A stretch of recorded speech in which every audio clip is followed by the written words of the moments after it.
warahmatullahi wabarakatuh. Perkenalkan, nama saya Runtut Dwi Jayanti, NIM 2001012. Saya mahasiswa Program Studi Pendidikan Bahasa Indonesia STKIP PGRI Jombang.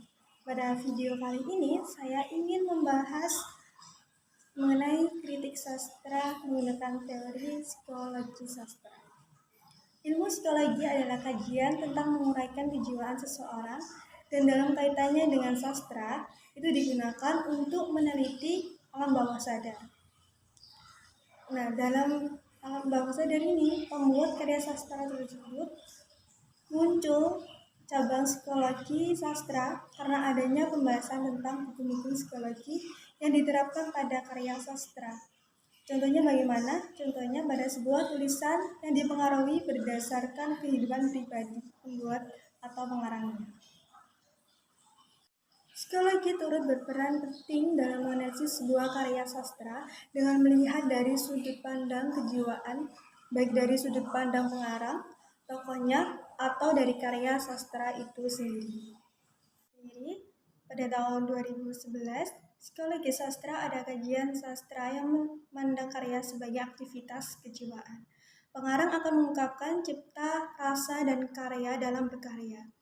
Karya sastra yang dipandang sebagai fenomena psikologis akan menampilkan aspek-aspek kejiwaan melalui tokoh-tokoh yang jika kebetulan teks berupa drama maupun prosa. Saya telah menganalisis sebuah novel dengan teori psikologi analisis sastra. Nah, novel yang saya analisis berjudul Cinta Dalam Diam, karya Sinemenka atau nama aslinya Ika Fitriani. Diterbitkan oleh Bintang Media pada tahun 2017 dengan jumlah halaman 368 halaman. Novel Cinta Dalam Diam ini. Pada novel ini menceritakan bagaimana indahnya cinta yang dimiliki oleh Ali dan Fatimah sebagai tokoh utama, yang mereka menyimpan cinta mereka dalam diam. Hanya doalah yang menjadi jalan agar rasa itu tetap dapat terjaga kesuciannya. Dapatkah aku mencintaimu seperti Fatimah yang mencintai Ali dalam diam? Atau dapatkah aku seperti Ali yang menjaga kesucian cintanya pada Fatimah? Saking sucinya cinta itu, hingga setan pun tak tahu akan perasaan cinta Ali yang disimpan untuk Fatimah. Jalan yang mempertemukan cinta dan semua perasaan dengan tanggung jawab, dan di sini cinta tak pernah meminta untuk dinanti. Seperti Ali, cinta mempersilahkan atau mengambil kesempatan. Yang pertama yaitu pengorbanan, dan yang kedua adalah keberanian. Menggunakan teori psikologi sastra, pada hasil analisis ada ditemukan 3 konflik batin.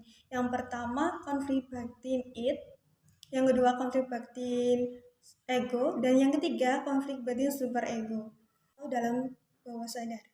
Indikator pertama pada jenis konflik batin yakni konflik batin berkategori id. Dalam novel Cinta Dalam Diam karya Sinemenka ini, konflik batinnya berkategori id, yaitu pemikiran yang terjadi dalam alam bawah sadar yang merasakan ketidaknyamanan. Pada kutipan novel halaman 13, ya Allah, betapa banyak kesalahan yang kulakukan selama ini, betapa banyak kecewa yang telah kutahuan pada sosok wanita yang kini ada dalam pelukanku. Konflik itu dimulai terjadi dalam diri Zahra, sebab kebiasaan yang selama ini dilakukan ternyata tidak disukai oleh ibunya. Zahra nyaman dengan penampilannya yang dulu, namun tidak dengan penampilannya yang saat ini. Zahra bingung apa yang akan terjadi ke depannya. Zahra belum banyak mengetahui tentang agama, dan juga Zahra takut jika di tempat kuliahnya diledek oleh teman-teman kampusnya. Jadi sangatlah membingungkan Zahra. Keinginan atas dasar tidak disukai itu membuat seseorang akan menjadi bimbang untuk menentukan pilihannya. Seorang manusia yang memiliki akal yang sehat pasti bisa menemukan yang mana yang baik dan mana yang buruk untuk dirinya. Namun, di berbagai situasi, seseorang dapat mengalami pikiran yang tidak bisa diperkirakan.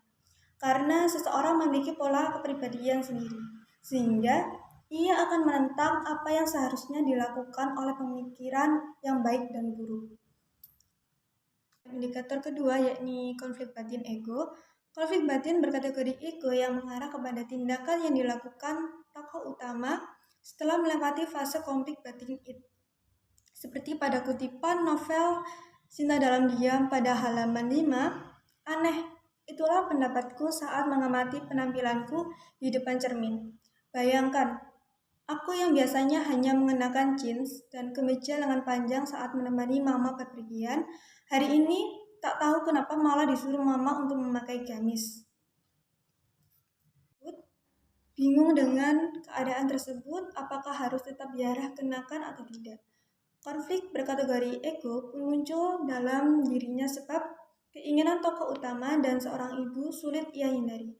Tokoh utama sangat menyayangi ibunya sehingga harus mengenakan pakaian tersebut. Namun, di sisi lain, tokoh utama tidak pernah mengenakan pakaian tersebut. Konflik batin berkategori super ego. Konflik batin berkategori super ego ini yaitu sebuah penilaian baik atau buruk terhadap tindakan yang diambil oleh konflik batin berkategori ego tadi. Nah, contohnya pada analisis di halaman 44 novel Cinta Dalam Diam, kutipan suami yang baru saja mengucapkan ijab kabul untuk meminangku ternyata tidak mencintaiku.